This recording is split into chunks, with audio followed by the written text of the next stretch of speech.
بن معاذ اور قبیلہ خزرج کے سردار سعد بن عبادہ کو بلا کر ان سے مشورہ کیا۔ دونوں نے یک زبان ہو کر کہا، یہ اللہ کا حکم ہے یا آپ ہماری رائے لینا چاہتے ہیں؟ اگر اللہ کا حکم ہے تو سر آنکھوں پر ہے، اور اگر آپ صلی اللہ علیہ وسلم ہماری خاطر ایسا کرنا چاہتے ہیں تو ہمیں یہ بات قطعاً منظور نہیں ہے۔ واللہ ہم نے شرک کی حالت میں بھی ان لوگوں کو ایک دانہ نہیں دیا، اور آپ یہ بات کر رہے ہیں کہ ہم کیا کریں، 1/3 وہاں کا یعنی کہ اس کو دے دیں، مدینے کی تہائی پیداوار کا آپ کہہ رہے ہیں کہ ان کو دے دیں، تو ہم تو ان کو 1/3 دینے کو بھی تیار نہیں ہیں۔ اگر یہ اللہ کا فیصلہ ہے تو اس صورت میں تو ہمیں کیا ہے، ہمیں اس پہ کوئی اعتراض نہیں ہے۔ تو اب مسلمان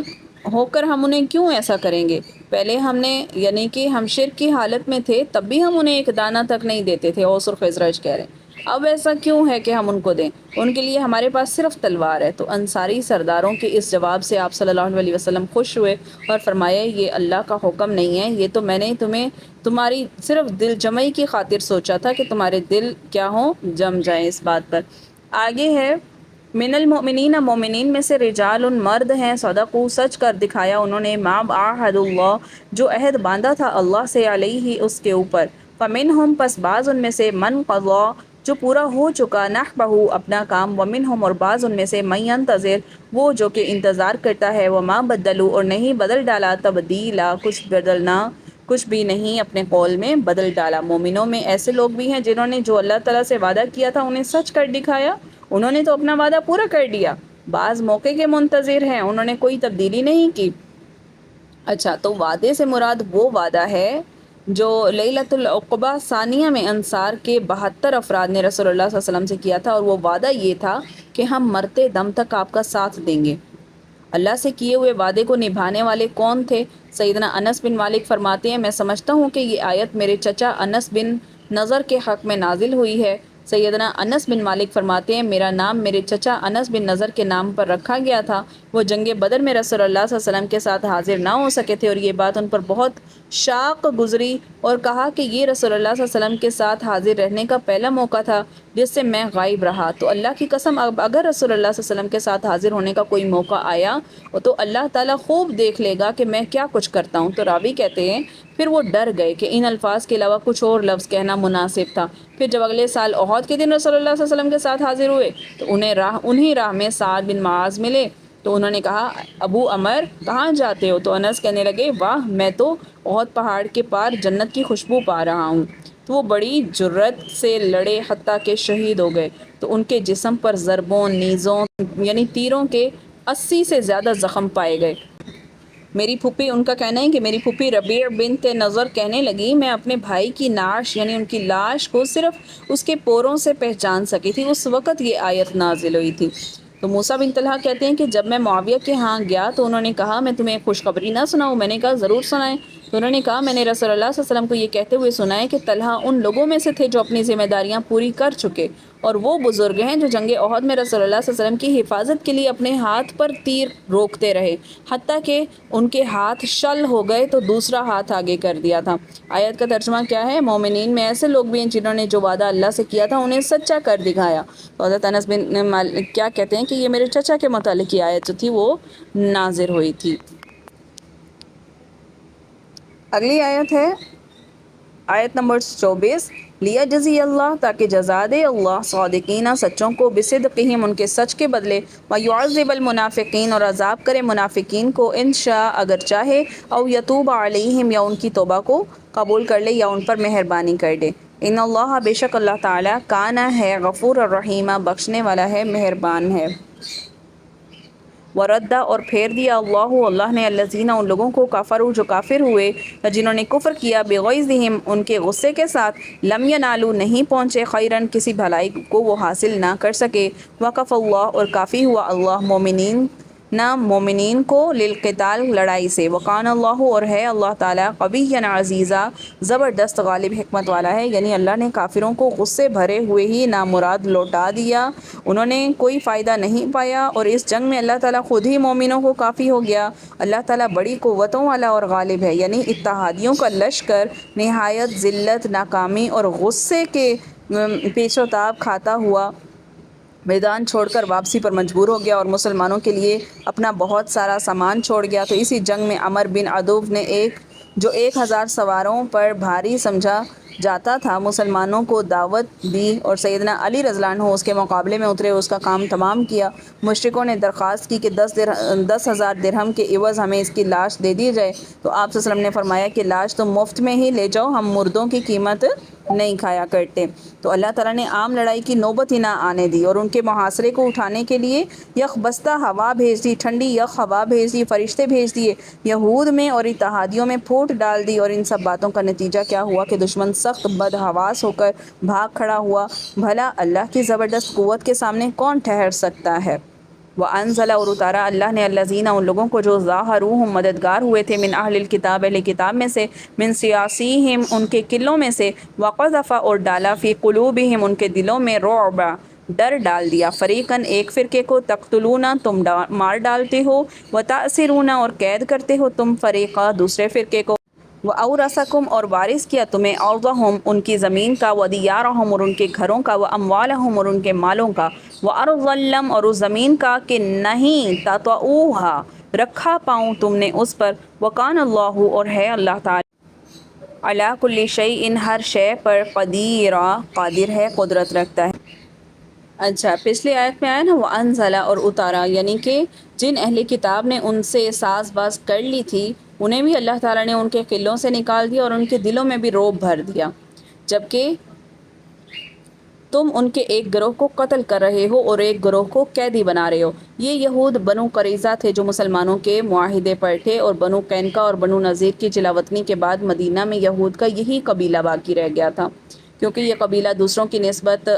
قدر شریف تھا اور اپنے وعدے کا پاس رکھنے والا تھا۔ تو جب بنو نذیر کو خیبر کی طرف جلا وطن کر دیا گیا اور جنگ احزاب کی تیاریاں شروع ہو گئیں، تو بنو نذیر کا رئیس جو تھا حی بن اخطب رات کی تاریکیوں میں بنو قریظہ کے سردار کعب بن اسد کے پاس گیا تھا۔ کعب کو اندازہ ہو گیا تھا کہ حی مجھے مسلمانوں سے وعدہ توڑنے پر آمادہ کرنے کے لیے آیا ہے، تو اس نے دروازہ ہی نہ کھولا۔ تو حی نے اسے کچھ چکنی چپڑی باتیں کی اور آخر اس نے دروازہ کھول دیا۔ تو حی کہنے لگا، کعب، میں تمہارے پاس زمانے کی عزت اور چڑھتا ہوا سمندر لے کر آیا ہوں۔ تو ان لوگوں نے مجھ سے وعدہ کیا ہے کہ میں محمد صلی اللہ علیہ وسلم اور ان کے ساتھیوں کا صفایا کیے بغیر یہاں سے نہ ٹلوں۔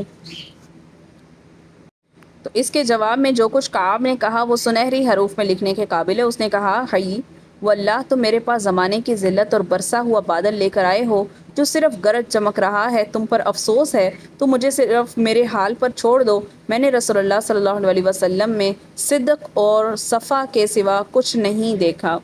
مگر حی نے کعب کو سبز باغ دکھا دکھا کر بالآخر وعدہ خلافی کرنے پر مجبور کر ہی لیا۔ تو وہ کہنے لگا، اگر قریش مکہ کا خاتمہ کیے بغیر ہی واپس چلے گئے تو میں بھی تمہارے ساتھ قلعہ بند ہو جاؤں گا اور واپس نہیں جاؤں گا، پھر جو انجام تمہارا ہوگا وہی میرا ہوگا۔ تو اس شرط پر کعب بھی اتحادیوں میں شامل ہو گیا تھا۔ تو اس صورتحال کی تحقیق کے لیے آپ صلی اللہ علیہ وسلم نے انصار کے سرداروں سعد بن عبادہ، سعد بن معاذ، عبداللہ بن رواحہ اور خوات بن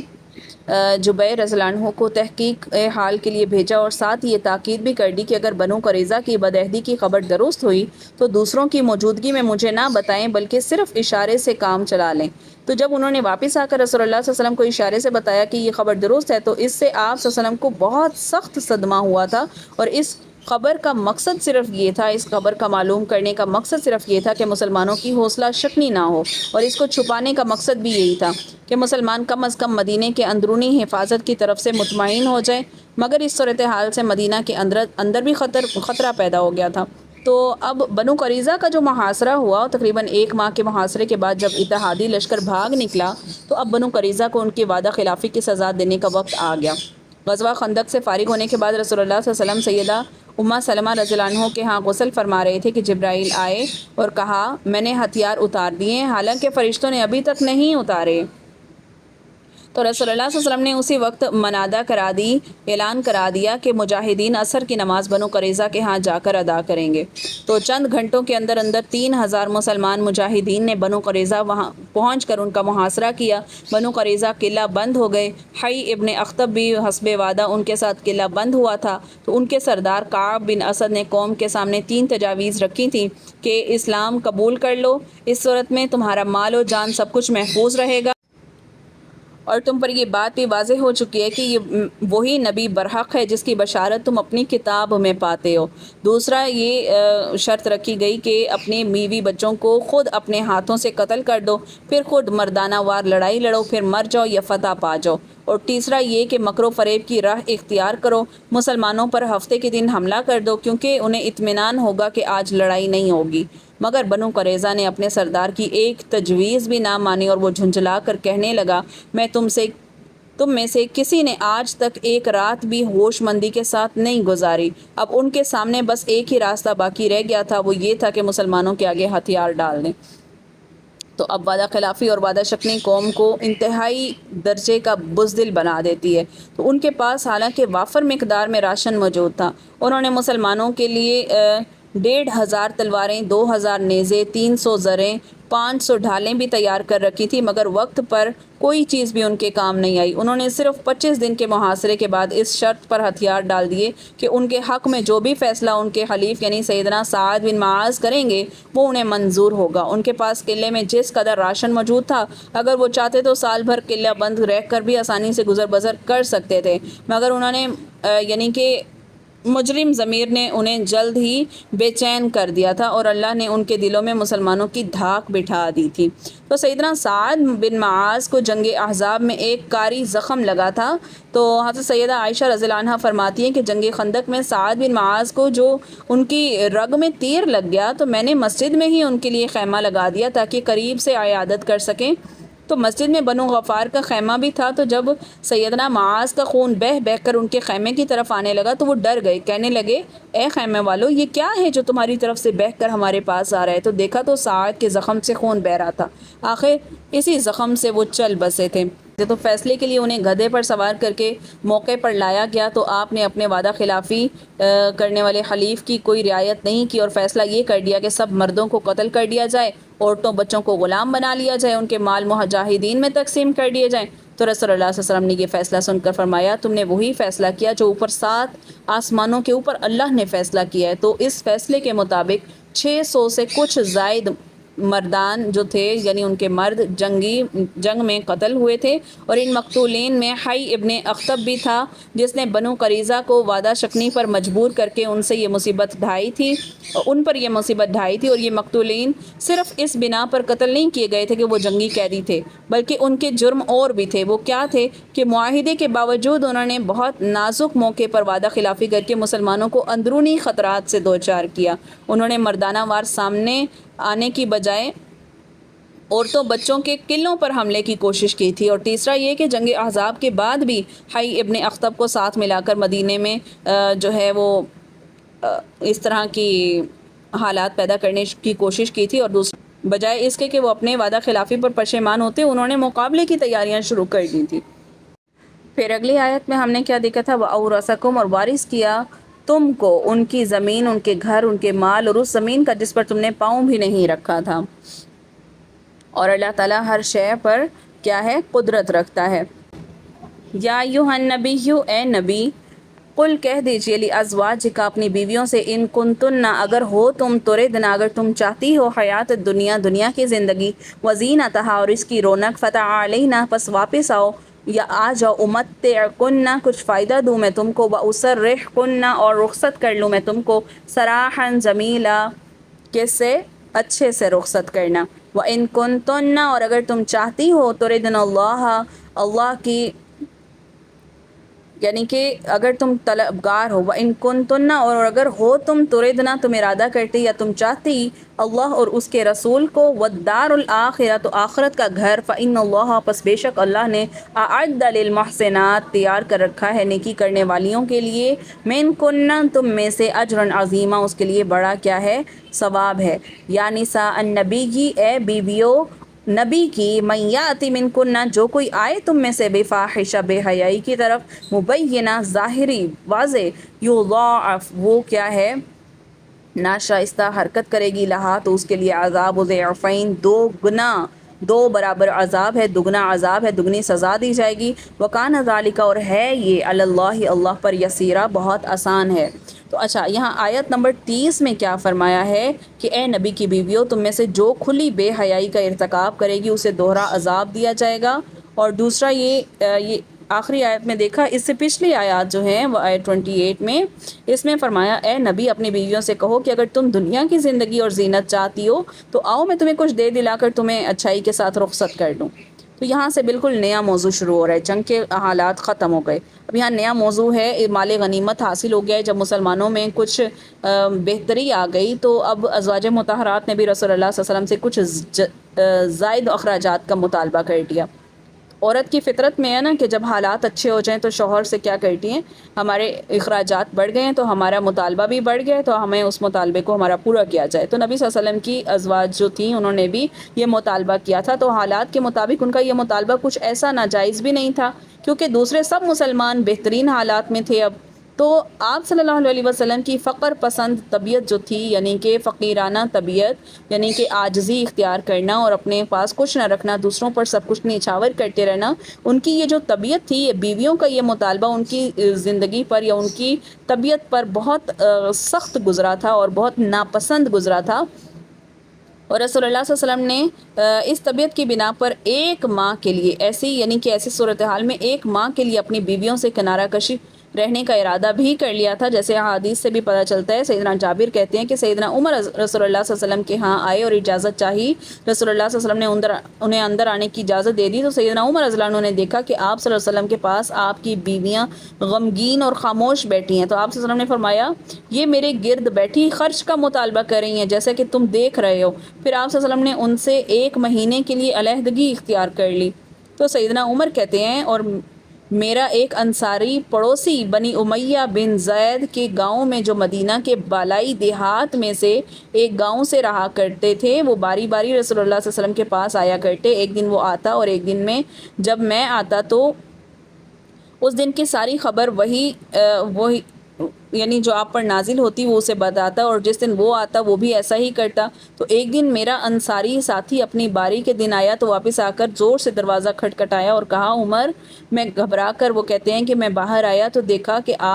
اس نے کہا کہ آج بڑا حادثہ ہو گیا، رسول اللہ صلی اللہ علیہ وسلم نے اپنی بیویوں کو طلاق دے دی ہے۔ تو میں حفصہ کے پاس گیا تو وہ رو رہی تھی، یعنی کہ کیا ہوا تھا، آپ کو یاد ہو تو ہم نے پڑھا تھا ایلا کے متعلق، پچھلے پاروں میں ہم نے ایلا کے متعلق پڑھا تھا، پتہ نہیں پہلے یا دوسرے پارے میں۔ تو ایلا جس میں شوہر اگر اپنی یہ قسم کھا لے کہ وہ اپنی بیوی سے ازدواجی تعلق قائم نہیں رکھے گا، اور اگر 4 ماہ تک یہ قسم برقرار رکھی، 4 ماہ تک تعلق قائم نہیں کیا تو طلاق واقع ہو جائے گی، ٹھیک ہے۔ تو اور اگر ان 4 ماہ کے اندر اس نے رجوع کر لی تو پھر وہ کیا کرے گا، کفارہ ادا کرے گا، تو اپنی قسم توڑنے کا کفارہ ادا کرے گا، طلاق نہیں ہوگی۔ تو اب یہ جو ایلا والی صورت ہے کہ ایک مہینہ جب انہوں نے اپنی بیویوں سے کیا کر لی، علیحدگی اختیار کر لی، تو سیدنا عمر کیا کہتے ہیں، میرا ایک انصاری پڑوسی جو کہ گاؤں میں رہتا تھا، ایک دن وہ آیا کرتا تھا، ایک دن میں آیا کرتا تھا نبی کے پاس، جس دن میں جاتا جو وہی اترتی میں جا کر اس کو بتاتا، اور جس دن وہ آتا جو وہی اترتی وہ جا کر مجھے بتاتا تعلیمات سیکھ کر۔ تو ایک دن جب وہ آیا اپنی باری سے ہو کر تو وہ پریشان تھا اور کہنے لگا کہ آج بڑا حادثہ ہو گیا کہ نبی صلی اللہ علیہ وسلم نے اپنی بیویوں کو طلاق دے دی ہے۔ تو پھر وہ کہتے ہیں حضرت عمر کہ میں گیا، حفصہ جو ان کی بیٹی ان کے پاس گیا، وہ رو رہی تھی، تو سیدنا عمر کہتے ہیں، ایک اور حدیث میں آتا ہے، سیدنا عمر فرماتے ہیں کہ مجھے میرے ایک انصاری ہمسائے نے ایک دن خبر دی کہ رسول اللہ صلی اللہ علیہ وسلم نے اپنی بیویوں کو طلاق دے دی ہے۔ میں حفصہ کے پاس گیا تو وہ رو رہی تھی، میں نے اسے پوچھا کیا رسول اللہ صلی اللہ علیہ وسلم نے تمہیں طلاق دے دی ہے؟ تو وہ کہنے لگی میں نہیں جانتی، اور یعنی کہ وہ الگ ہوئے بیٹھے ہیں۔ میں وہاں سے مسجد میں چلا گیا اور اسبد دربان سے کہا کہ حضرت عمر رضی اللہ عنہ کے اندر آنے کی اجازت حاصل کرو، تو لڑکا اندر گیا، پھر باہر آ کر کہنے لگا میں نے آپ کا ذکر کیا تھا مگر رسول اللہ صلی اللہ علیہ وسلم نے کوئی جواب نہیں دیا۔ میں پھر مسجد کی طرف چلا گیا، لوگ وہاں ممبر کے ارد گرد بیٹھے رو رہے تھے، میں ان کے پاس بیٹھ گیا، مگر مجھ پر وہی فکر غالب آئی، میں لڑکے کے پاس آیا اور کہا عمر کے لیے اجازت حاصل کرو۔ لڑکا اندر گیا، پھر اس نے آ کر مجھے کہا میں نے آپ کا ذکر کیا تھا مگر آپ صلی اللہ علیہ وسلم نے کوئی جواب نہیں دیا۔ میں پھر مسجد میں آیا، وہیں بیٹھ گیا، پھر مجھ پر وہی فکر غالب آئی، میں پھر لڑکے کے پاس آیا، اسے کہا عمر کے لیے اجازت مانگ کر لاؤ کہ وہ اندر آ جائیں یا نہ آئیں۔ لڑکا اندر گیا، پھر باہر آ کر وہی کہنے لگا حضرت عمر کا ذکر کیا تھا مگر آپ صلی اللہ علیہ وسلم نے کوئی جواب نہیں دیا۔ جب میں وہاں سے لوٹ آیا، یعنی حضرت عمر کہتے ہیں جب میں وہاں سے لوٹ آیا تو اس وقت لڑکے نے مجھے پکارا کہ آ جاؤ تمہارے لیے اجازت مل گئی ہے۔ تو میں اندر گیا، اس وقت رسول اللہ صلی اللہ علیہ وسلم ایک بوریے پر تکیہ لگائے ہوئے تھے۔ میں نے دیکھا رسول اللہ صلی اللہ علیہ وسلم کے پہلو میں بوریے کے نشان پڑ گئے۔ میں نے پوچھا یا رسول اللہ صلی اللہ علیہ وسلم آپ نے اپنی بیویوں کو طلاق دے دی ہے؟ تو رسول اللہ صلی اللہ علیہ وسلم نے فرمایا نہیں، میں نے اللہ اکبر پکارا، پھر کہا یا رسول اللہ صلی اللہ علیہ وسلم آپ دیکھیے ہم قریشی لوگ اپنی عورتوں کو دبا کر رکھتے تھے، پھر جب ہم مدینہ میں آئے تو ہم ایسے لوگ دیکھے جنہیں ان کی بیویاں دبا کر رکھتی ہیں، ہماری عورتیں بھی ان کی عادات سیکھنے لگیں۔ میں ایک دن اپنی بیوی پر ناراض ہوا تو وہ مجھے جواب دینے لگی جو مجھے برا لگا، تو وہ کہنے لگی برا کیوں مناتے ہو؟ تو اللہ کی قسم رسول اللہ صلی اللہ علیہ وسلم کی بیویاں آپ صلی اللہ علیہ وسلم کو جواب دیتی ہیں اور کئی تو رات تک خفا رہتی ہیں۔ تو میں نے حفصہ سے پوچھا کیا تو بھی رسول اللہ صلی اللہ علیہ وسلم کو جواب دیتی ہے؟ تو وہ کہنے لگی ہاں، اور ہم میں سے کوئی تو رات بھر رسول اللہ صلی اللہ علیہ وسلم سے خفا رہتی ہے۔ تو میں نے کہا تم میں سے جس نے یہ کام کیا وہ نامراد ہوئی اور نقصان اٹھایا، کیا تم اس بات سے ڈرتی نہیں ہو کہ رسول اللہ صلی اللہ علیہ وسلم کی ناراضگی کی وجہ سے اللہ بھی ان سے ناراض ہو جائے گا اور وہ تباہ ہو جائے گی، وہ عورت تباہ ہو جائے گی؟ تو اس بات پر نبی کریم صلی اللہ علیہ وسلم مسکرا اٹھے۔ پھر اپنی بیٹی حفصہ رضی اللہ عنہ سے کہا، حفصہ یعنی حضرت عمر نے اپنی بیٹی سے کہا حفصہ تم رسول اللہ صلی اللہ علیہ وسلم کو کبھی جواب نہ دینا اور نہ ہی ان سے کچھ مطالبہ کرو، بلکہ جو کچھ تم چاہو مجھ سے مانگ لیا کرو، تو کسی دھوکے میں نہ رہنا، کیونکہ تمہاری ساتھی عائشہ تم سے خوبصورت اور رسول اللہ صلی اللہ علیہ وسلم کی چہیتی بھی ہے، یعنی ان کی سوکن یعنی دوسری بیوی حضرت عائشہ صدیقہ رضی اللہ عنہا انہیں کہہ رہے ہیں اپنی بیٹی کو حفصہ کو کہ وہ تم سے زیادہ خوبصورت بھی ہے، رسول اللہ صلی اللہ علیہ وسلم کی چہیتی بھی ہے۔ اس بات پر رسول اللہ صلی اللہ علیہ وسلم دوبارہ مسکرائے، یعنی کہ انداز دیکھیے، حضرت عمر کو پتہ ہے کہ وہ کس بات پر خفا ہیں۔ انہوں نے مثال کیا دی ہے؟ مدینے کی عورتوں کی دی ہے کہ جب ہم یہاں آئے تھے تو وہ اپنے شوہروں کو جواب دیا کرتی تھی، آگے سے بولا کرتی تھی۔ تو میں نے اپنی بیٹی حفصہ سے پوچھا کیا تو بھی ایسا کرتی ہے؟ تو پھر مطلب اس کی اصلاح بھی کر دی اور رسول اللہ صلی اللہ علیہ وسلم کو آ کے باتیں بھی بیان کر رہے ہیں۔ ان سے نہیں پوچھا کہ آپ نے کیوں اپنی عورتوں سے یوں کر دیا ہے کہ قطع تعلقی کر رکھی ہے، نہیں، انہیں سمجھانے کے انداز میں، انہیں سٹوری کے انداز میں انہیں سارے واقعات بتا رہے ہیں کہ میں حفصہ کے پاس گیا، میں نے اسے ایسے سمجھایا۔ اچھا، تو جب رسول اللہ صلی اللہ علیہ وسلم دوبارہ مسکرائے تو پھر حضرت عمر کہتے ہیں میں نے رسول اللہ صلی اللہ علیہ وسلم سے کہا یا رسول اللہ میں آپ کا جی بہلاؤں؟ تو رسول اللہ صلی اللہ علیہ وسلم نے فرمایا ٹھیک ہے۔ میں نے سر اٹھا کر دیکھا، عمر رضی اللہ عنہ کہتے ہیں سر اٹھا کر دیکھا تو مجھے اس گھر میں جہاں رسول اللہ صلی اللہ علیہ وسلم موجود تھے اس گھر میں مجھے کچھ نہ نظر آیا سوائے 3 چمڑوں کے۔ میں نے کہا یا رسول اللہ سے دعا کیجئے کہ وہ آپ کی امت کو کشادگی دے۔ تو اللہ نے روم اور فارس کی خوشخبری سنا دی، حالانکہ وہ اس کی عبادت بھی نہیں کرتے۔ یہ سن کر رسول اللہ صلی اللہ علیہ وسلم اٹھ کر بیٹھ گئے اور فرمایا خطاب کے بیٹے کیا تم ابھی بھی شک میں پڑے ہو؟ ان لوگوں کو تو ان کی نیکیوں کا بدلہ دنیا میں ہی مل گیا ہے۔ تو سیدنا عمر رضی اللہ عنہ کہنے لگے آپ صلی اللہ علیہ وسلم 1 مہینہ بھر اپنی بیویوں کے پاس نہ گئے تو اللہ تعالیٰ نے رسول اللہ صلی اللہ علیہ وسلم پر عتاب اور قسم کے کفارے کا حکم عطا کر دیا۔ سیدہ عائشہ رضی اللہ عنہ کہتی ہیں کہ جب 29 دن گزر گئے تو رسول اللہ صلی اللہ علیہ وسلم ہمارے پاس آئے۔ پھر اگلی آیت میں وَإِن كُنَّ تُرِدْنَ اللَّهَ وَرَسُولَهُ وَالدَّارَ الْآخِرَةَ فَإِنَّ اللَّهَ أَعَدَّ لِلْمُحْسِنَاتِ مِنكُنَّ أَجْرًا عَظِيمًا۔ تو اب اللہ تعالیٰ نے رسول اللہ صلی اللہ علیہ وسلم کو مکمل اختیار دیا تھا کہ آپ چاہیں تو ایسی اجتماعی طور پر خرچ کے اضافے کا مطالبہ کرنے اور اس طرح دباؤ ڈالنے والی بیویوں کو طلاق دے کر فارغ کر دیں، چاہیں تو اپنے پاس رکھیں۔ رسول اللہ صلی اللہ علیہ وسلم کو اختیار مل گیا، بشرطے کہ آئندہ وہ رسول اللہ صلی اللہ علیہ وسلم کو اس سلسلے میں پریشان نہیں کریں گی۔ تو رسول اللہ صلی اللہ علیہ وسلم نے 1 ماہ کے ایلا یعنی بیویوں سے الگ رہنے کا فیصلہ کیا تھا۔ 29 دن گزرنے کے بعد رسول اللہ صلی اللہ علیہ وسلم مسجد کے بالا خانے سے واپس اپنے گھر تشریف لائے۔ سب سے پہلے عائشہ صدیقہ رضی اللہ عنہا کے گھر گئے۔ پھر جس طرح آپ صلی اللہ علیہ وسلم نے اس اختیار کو استعمال کیا وہ اس حدیث سے بھی سمجھ آتا ہے کہ جیسے سیدہ عائشہ رضی اللہ عنہ فرماتی ہیں جب آپ صلی اللہ علیہ وسلم کو حکم ہوا کہ وہ اپنی بیویوں کو اختیار دے دیں تو خواہ وہ آپ کے ساتھ رہنا چاہیں یا طلاق لے لیں، تو آپ نے سب سے پہلے مجھ سے پوچھا یعنی عائشہ سے پوچھا عائشہ میں تمہیں ایک بات کہتا ہوں مگر تم اس میں جلدی نہ کرنا بلکہ اپنے والدین سے مشورہ کر کے جواب دینا، اور آپ یہ بات خوب جانتے تھے کہ میرے والدین آپ سے جدا ہونے کا کبھی مشورہ نہیں دیں گے۔ تو رسول اللہ صلی اللہ علیہ وسلم نے فرمایا اللہ تبارک و تعالیٰ کا ارشاد ہے یا ایھا النبی کل ازواجک، یہ والی آیت۔ تو رسول اللہ صلی اللہ علیہ وسلم نے اس کو پڑھا تو میں نے کہا میں اس معاملے میں اپنے والدین سے کیا مشورہ کروں گی، میں تو خود اللہ اور اس کے رسول اور آخرت کی بھلائی چاہتی ہوں۔ پھر رسول اللہ صلی اللہ علیہ وسلم نے یہی بات دوسری بیویوں سے بھی پوچھی تو سب نے وہی جواب دیا جو میں نے دیا تھا۔ تو سیدہ عائشہ فرماتی ہیں میں نے رسول اللہ صلی اللہ علیہ وسلم سے کہا کہ آپ صلی اللہ علیہ وسلم نے تو 1 ماہ کا کہا تھا اور آج 29 دن ہوئے ہیں۔ تو رسول اللہ صلی اللہ علیہ وسلم نے اپنی انگلی کے اشارے سے بتایا کہ مہینہ 30 دن کا بھی ہوتا ہے 29 کا بھی ہوتا ہے، تو وہ مہینہ 29 دن کا تھا۔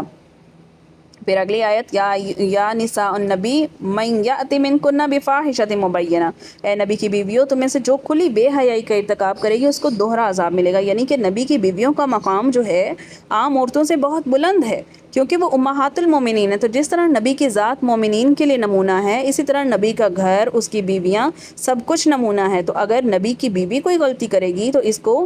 اپنی ہی سزا، غلطی کی سزا نہیں ملے گی، بلکہ اس کی اقتداء میں جو لوگ بھی اس غلطی کو کریں گے ان سب کی سزا سے اس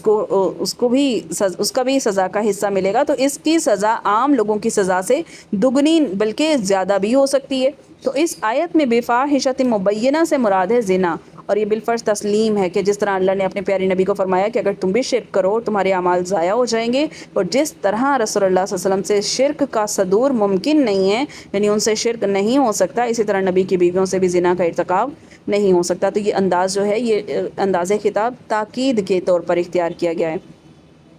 اس کے بعد فرمایا کہ اللہ تعالیٰ یہ نہیں دیکھے گا کہ اگر تم کوئی برا کام کرو تو تمہیں نبی کی بیویاں سمجھ کر چھوڑ دیا جائے گا، بلکہ عدل اور انصاف کا تقاضا یہ ہوگا کہ تمہیں دوسروں سے دگنی سزا دی جائے گی، اور اللہ اس پر پوری قدرت رکھتا ہے۔